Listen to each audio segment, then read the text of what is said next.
This video briefly goes over the upgrade to this first-generation Walther PDP. One big change is the slide optic cut. Now it has two deep holes to wedge an optic plate in place. CH Precision offered us the service and have also provided the channel some footage of the machining work they have done to the slide. In the original Walther PDP slide, there was no recoil lug to hold the optic or the mounting plate. Many serious shooters were uncertain about its zero retention and concerned about the stress exerted on the screws if the gun was bumped or dropped. The milling quality is very precise and neat. However, there is one thing to point out that may raise some questions. The PDP version 2 optic plate doesn't fit tight in the holes cut for the slide.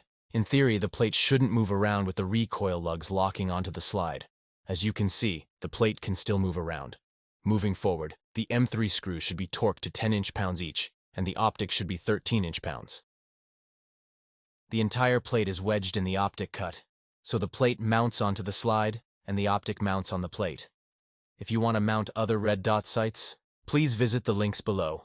Let's take it to the range and use it for a while and see how it performs. If you like this type of content, please like and share.